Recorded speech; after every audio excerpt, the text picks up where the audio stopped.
ये कभी आप नहीं भूलिएगा कि इसका कंस्ट्रक्शन कैसा होता है।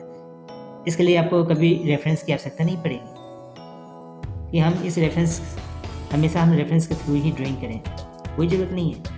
अगर आप अपने मेमोरी में एक बार रेफरेंस का प्रयोग करें और उसको देख के हर एक बारीक पार्ट का कंस्ट्रक्शन कंटिन्यू करते चलें, तो इसका construction same to same memory में फीड हो जाएंगे, वो कभी भूलने वाले नहीं होंगे। एक बार हम आपको बता दें ना, सिर्फ एक बार आप केयरफुल्ली इसका प्रैक्टिस कर ले, ध्यान से इसका ड्राइंग तैयार कर ले, कंस्ट्रक्शन किसी भी ऑब्जेक्ट का, किसी सब्जेक्ट का हो, केयरफुल्ली इसका प्रैक्टिस कीजिए। एक बार सिर्फ 100% आप टाइम दे देते हैं तो वो सब्जेक्ट हो या ऑब्जेक्ट का ड्राइंग आपका अपना हो जाता है। मॉस्किटो से मॉस्किटो का ड्राइंग बनाने के लिए हम लोग 2 सेमी ओवल सर्किल का प्रयोग करेंगे। जैसे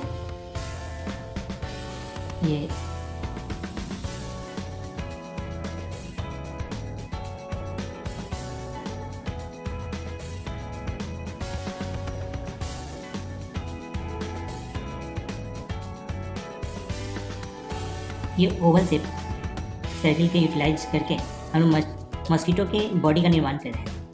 ये छोटे सर्किल में हम एक ओवल सर्किल और इंडिकेट करते हैं जो इसके आइज को डिनोट करेंगे, ठीक है। आइज के बाद इसकी जिससे हम ये अपना फीडिंग करते हैं, ब्लड फीड करते हैं, वो इनके सुर, जिसको सुर कहते हैं हिंदी में, उसका निर्माण करेंगे। ये बहुत बारीक होते हैं, इसको 3D लुक में भी ड्रॉ करने इस तरह से। इस आइज के शेप पास से जो बैक की बॉडी के इस पार्ट से इसके जो लेग्स होते हैं, बॉडी के इस पार्ट से लेग्स का निर्माण करेंगे। सिस्टमेटिकली ध्यान देते चलिएगा। जो भी बॉडी का निर्माण होगा वो उस बॉडी के निचले पार्ट से, नीचे का हिस्सा जहाँ से इसके लेग्स का निर्माण होंगे। ध्यान दीजिएगा, इनके 6 पैर होते हैं, 6 लेग्स होते हैं।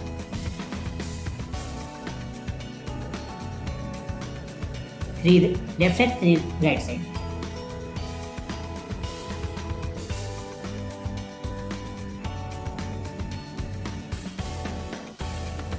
ध्यान देते चलिएगा, बहुत बारीक कंस्ट्रक्शन होते हैं, इसलिए हर एक पार्ट पे ध्यान दीजिएगा। अब यहाँ से लेग के कंस्ट्रक्शन में ध्यान दीजिएगा कि इसके कितने टुकड़े होते हैं, लेग्स में कितने पार्ट्स होते हैं, सबका कंस्ट्रक्शन ध्यान में रखते हुए बनाएंगे। एक पार्ट ये हुआ, फिर इसके नीचे दूसरे पार्ट होंगे, उससे पतला होगा,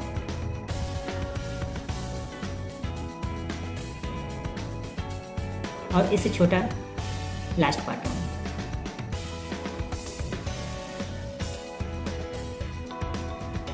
जो लेग के लोअर पार्ट होते हैं वो मिडिल पार्ट से थोड़े से पतले होंगे।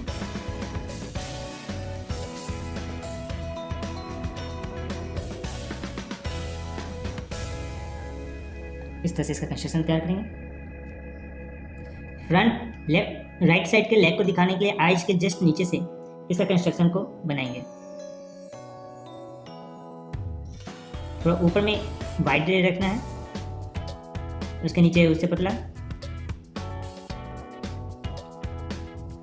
क्योंकि ये सेकेंड पार्ट होता है, और उसके बाद ये लास्ट वाले पार्ट होंगे जो बहुत बारीक होंगे। इसको ध्यान से देखिएगा, उनके कंस्ट्रक्शन किस डायरेक्शन में जा रहे हैं, कैसे हम लोग कर रहे हैं। मिडिल लेग बैक साइड की ओर ड्रॉ करेंगे।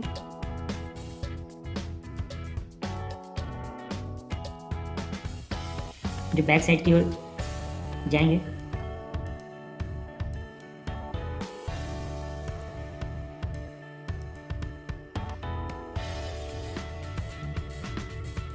किसी भी ड्राइंग में थोड़ी सी सावधानी बरतनी होती है, उसका डायरेक्शन को ध्यान में रखते हुए ड्राइंग को कंस्ट्रक्ट करेंगे। हमने पेपर पे जो सर्कुलर लाइंस की जो प्रैक्टिस करवाई है, सारे लाइंस यहाँ पे यूटिलाइज होंगे। फ्रंट लेग 3 पार्ट होते हैं, जो मिडिल लेग होते हैं वो 4 पार्ट में, बैक लेग भी 4 पार्ट में होंगे।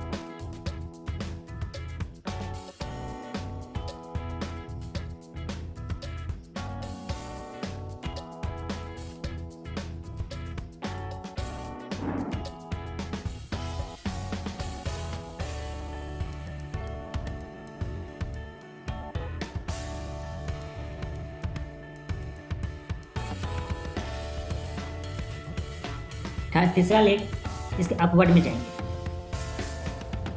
बॉडी से ऊपर।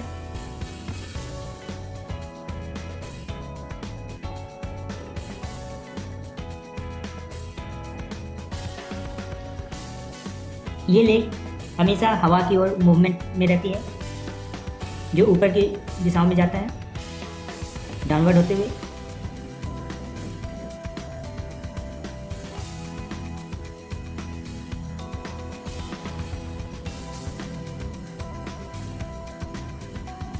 टुकड़ों में इनके लेग्स जो होते हैं टुकड़ों में होते हैं, टुकड़ों में बनाएंगे, कंस्ट्रक्ट करें तो ड्राइंग बेटर होगा।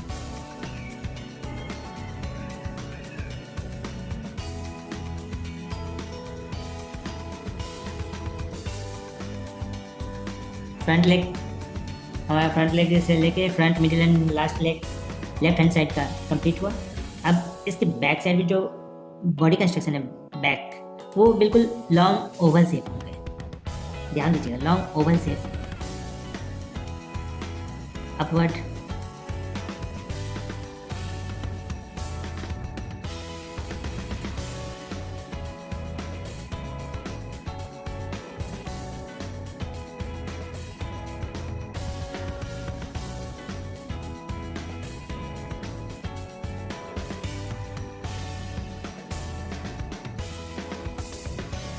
बॉडी को सेंटर पार्ट से 2 भागों में डिवाइड करेंगे, upper part and lower part. और इसके बॉडी कंस्ट्रक्शन ऐसे जिससे इन प्रजाति की मेन खासियत बात ये होती है कि इनके जो बॉडी पार्ट होते हैं डिफरेंट चेंबर में डिवाइडेड होते हैं। वो चेंबर को हम लोग इंडिकेट कर रहे हैं, इस तरह से हम लोग इंडिकेट करते चलेंगे। लगभग 13 चेंबर मेनली इनके बॉडी पार्ट में होते हैं। वो 13 चेंबर हम लोग डिनोट करते हैं, यहाँ पर दिखाना उतना संभव नहीं है, लेकिन जहाँ तक होंगे काउंट करके हम इसको 1 2 3 4 5 6 7 8 9 10 11, ये 13 चेंबर होते हैं मच्छर के बॉडी पार्ट में। As it is upper part में भी ये चेंबर बने होते हैं।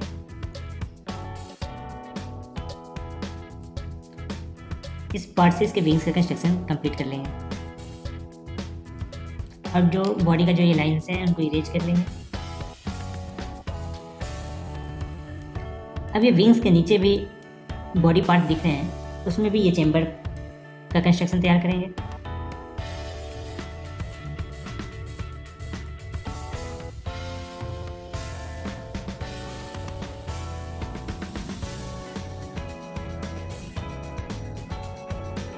इस तरह हमारा ये मच्छर का कंस्ट्रक्शन फुल्ली कंप्लीट हो गया। अब हम लोग इसकी शेडिंग को देखेंगे। शेडिंग के लिए फर्स्ट आइज होते हैं, आइज से हम लोग स्टार्ट कर रहे हैं।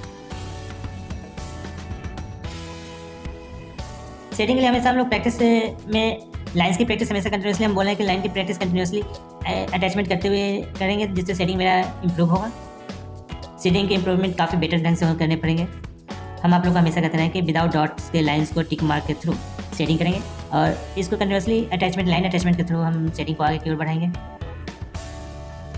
इस तरह से हमारी प्रैक्टिस कंटिन्यूसली रहेगी, हमारे ऑब्जेक्ट और सब्जेक्ट दोनों की शेडिंग बहुत ही अच्छी 3D में कन्वर्टेशन बहुत ईजी वे में हो जाएगा। तो शेडिंग देखिए,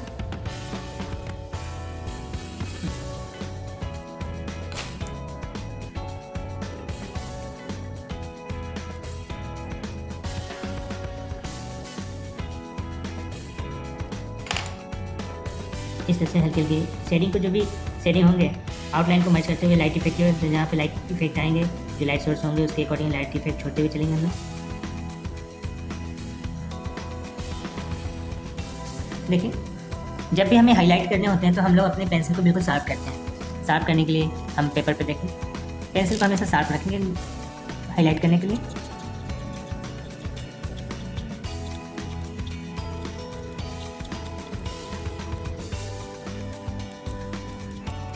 जितनी पेंसिल हमारा फाइन होगा डिटेलिंग उतना बेटर होगी।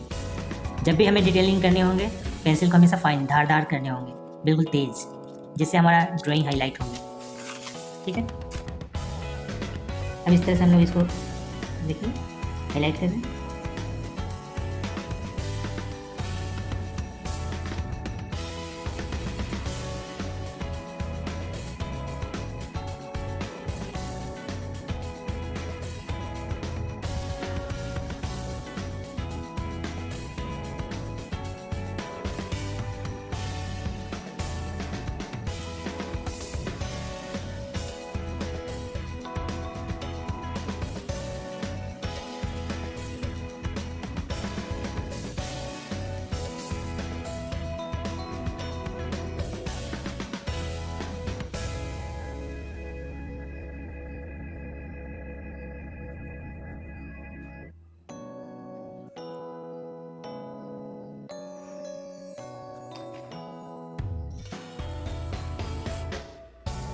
इस तरह से हम लोग फ्रंट पार्ट को हाईलाइट कर लिए।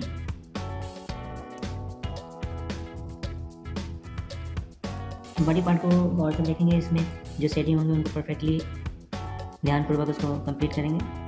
अपर पार्ट इसमें डार्कनेस होंगे, डार्क टू लाइट आएंगे, इधर से भी ये डार्क टू लाइट आकर बीच में थोड़ी सी लाइट इफेक्ट, डार्क में भी एक हल्की लाइट इफेक्ट होनी चाहिए। उस तरह से हम इसके बॉडी पार्ट में भी हल्की हल्की शेडिंग करते हुए चलेंगे। शेडिंग पे हम हमेशा ध्यान देंगे कि ये कंप्लीटली 3D में कन्वर्ट होता चले डार्क टू लाइट।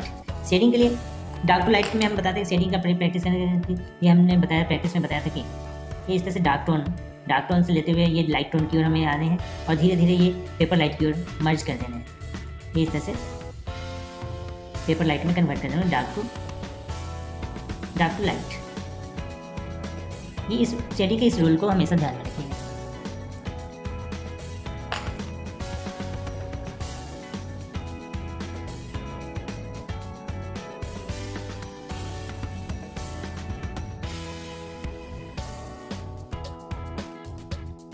पंख के भी कंस्ट्रक्शन सेम उसी तरह से होंगे, जो हल्की शेडिंग होगी 2B का प्रयोग हमेशा करेंगे। आपके सामने मेरे हाथों में 2B पेंसिल है और 2B का ही प्रयोग हम करेंगे विंग्स के लिए, जो बिल्कुल लाइट होते हैं। लाइट के लिए लाइट कलर की पेंसिल का प्रयोग हमेशा हम करेंगे, जिससे विंग्स बिल्कुल लाइट वे में दिखें। ये नहीं कि विंग्स की शेडिंग करनी हो तो डार्क टोन की पेंसिल उठा लें और उससे वो कंस्ट्रक्ट करते हैं, तो इस तरह से वो थोड़े से खराब कंस्ट्रक्शन हो जाएंगे। विंग्स में हमेशा लाइट कलर की पेंसिल का यूटिलाइज करते रहेंगे। जैसे हमने पिछले क्लास में एक पत्ती का कंस्ट्रक्शन बताया था, एज इट इज़ ये विंग्स के भी कंस्ट्रक्शन इसी तरह से होंगे, हाईलाइट करते हुए। अभी इसके लेग्स को हाईलाइट कर लेंगे।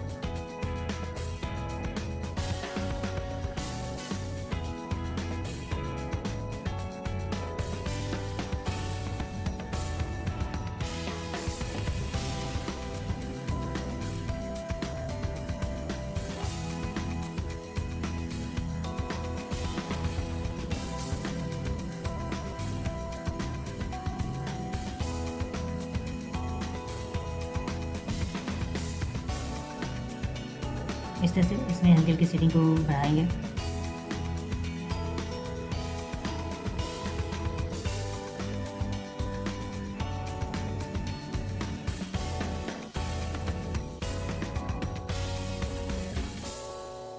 इस तरह से मैम कंस्ट्रक्शन कंप्लीट होता है मच्छर की।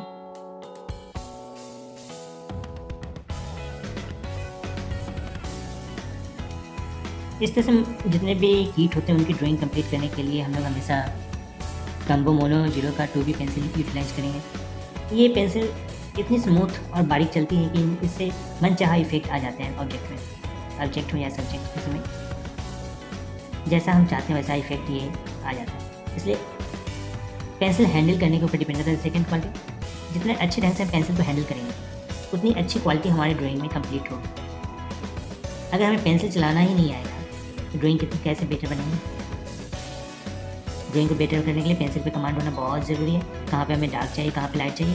जब आप लाइंस और शेडिंग की प्रैक्टिस हमेशा करते रहेंगे तो हम आपके हाथ में कौन से ग्रेड का पेंसिल मायने नहीं रखता है। जो भी हमें करना होता है उसमें वो पेंसिल हाथ में होने के बाद वो ग्रेड का शेडिंग आप रूपी हो जाते हैं। बस पेंसिल पे कमांड होनी चाहिए।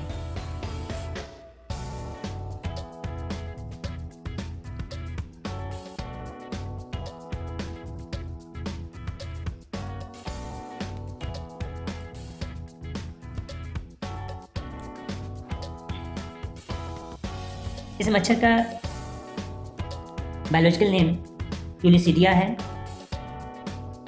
याद रखिएगा, स्पेलिंग CULICDAE, ये बायोलॉजिकल नेम होते हैं इसका। इसके प्रजातियां कम से कम 30,000 प्रजातियां इस पृथ्वी पे होते हैं। इस बात को हमेशा ध्यान में रखिए कि इस प्रजाति के जितने भी कीट होते हैं उनके कंस्ट्रक्शन एज इट इज़ होते हैं, सिर्फ और सिर्फ उनके माउथ और लेग के कंस्ट्रक्शन में वेरिएशन आते हैं। जैसे में हम कुछ और उदाहरण देते, कॉकरोच, हम लोग आम बोलचाल की भाषा में जो राम जी का घोड़ा नाम लेते हैं वो हो गए। इन सब का कंस्ट्रक्शन एज इट इज चलेंगे, चाहे हम लोग सिकिया तितली होती है उनके भी कंस्ट्रक्शन सेम चलेंगे। तो हमने एक कीट का कंस्ट्रक्शन इसलिए उठाया कि एक कीट के डायरेक्शन देने के बाद हम इस प्रजाति के जितने भी कीट होते हैं उन सारी प्रजातियों के बॉडी कंस्ट्रक्शन सेम होते हैं, और बॉडी कंस्ट्रक्शन सेम होने के लिए इनका कंस्ट्रक्शन एज इट इज चलेंगे, सिर्फ और सिर्फ माउथ का कंस्ट्रक्शन और लेग वेरिएशन वाली कंस्ट्रक्शन को ध्यान में रखिएगा। इनके हर एक कंस्ट्रक्शन में हल्के हल्के हेयर्स का कंस्ट्रक्शन हर पतंगे में होते हैं, हर कीटों में होते हैं। इस प्रजाति की जितने भी कीट पतंगे होते हैं हर किसी के बॉडी पार्ट, लेग्स, टेंटिकल्स, इन सब में हेयर्स कंस्ट्रक्शन होते हैं। देखिए बहुत ही बारीक हेयर्स होते हैं, इस तरह से हम लोग इसको हाईलाइट करते हैं। अब बॉडी पार्ट के फ्रंट फेस के आइज के ऊपर होते हैं ये दो पार्ट होते हैं जिससे हम टेंटिकल्स निकलते हैं। टेंटिकल्स आप लोग जानते ही होंगे, टेंटिकल्स क्या है। टेंटिकल्स वो पार्ट होता है जिसकी सहायता से हर एक कीट पतंगे अपने आगे आने वाले जितने भी बाधाएं होते हैं उनका पता ये पहले लगा लेते हैं और उससे बच के चलते हैं। टेंटिकल्स का हमारा यही, इनके टेंटिकल्स का यही वर्कआउट होता है।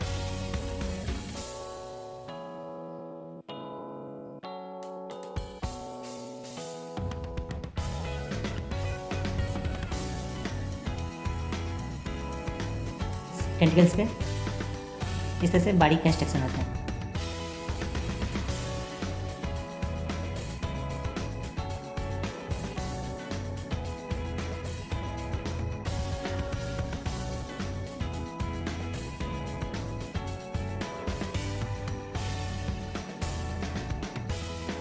और इन छोटे छोटे डॉट से इनके हेयर्स होते हैं इसमें। तो इनके हर एक बॉडी पार्ट का कंस्ट्रक्शन आपको याद रहेगा और ये कभी आप नहीं भूलिएगा कि इसका कंस्ट्रक्शन कैसा होता है। इसके लिए आपको कभी रेफरेंस की आवश्यकता नहीं पड़ेगी कि हम हमेशा रेफरेंस के थ्रू ही ड्राइंग करें, कोई ज़रूरत नहीं है। अगर आप अपने मेमोरी में एक बार रेफरेंस का प्रयोग करें और उसको देख के हर एक बारीक पार्ट का कंस्ट्रक्शन कंटिन्यू करते चलें तो इसका construction same to same memory में फीड हो जाएंगे, वो कभी भूलने वाले नहीं होंगे। एक बार हम आपको बता रहे हैं, सिर्फ एक बार आप केयरफुल्ली इसका प्रैक्टिस कर ले, ध्यान से इसका ड्राइंग तैयार कर ले, कंस्ट्रक्शन किसी भी ऑब्जेक्ट का, किसी सब्जेक्ट का हो, केयरफुल्ली इसका प्रैक्टिस कीजिए। एक बार सिर्फ 100% आप टाइम दे देते हैं तो वो सब्जेक्ट हो या ऑब्जेक्ट का ड्राइंग आपका अपना हो जाता है। उसके एक एक पार्ट का कंस्ट्रक्शन आपको ध्यान में रहता है और उसको जब चाहे तब आप कंस्ट्रक्ट कर सकते हैं। अब इसके कुछ छोटे छोटे पार्ट होते हैं, उनको हाईलाइट करना होता है, जिसको हम बारीक इरेजर की सहायता से इनको हाईलाइट करते चलेंगे। जैसे ये इनके आइज़ हो गए, बॉडी पार्ट हो गए, जहाँ पे इनको ज़रूरत हो, जहाँ हमें ज़रूरत हो कि नहीं यहाँ पे थोड़े से लाइट इफेक्ट होंगे तो उसको हम लोग हाईलाइट कर देंगे इरेजर की सहायता से। इस तरह से कंप्लीट हो गया। इस तरह से हमारा मॉस्किटोज ड्राइंग कंप्लीट होती है। इसके बॉडी पार्ट के एक एक बारीक चीज़ को हम लोग डिटेलिंग आपके सामने वॉक थ्रू करके दिखाते हैं। ये देखिए,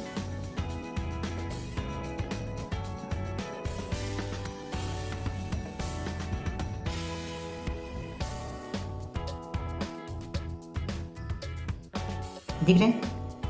इनकी हर एक बारीकी को गौर से देखिएगा जिससे इनके कंस्ट्रक्शन आपको जेहन में हमेशा के लिए याद रहेंगे।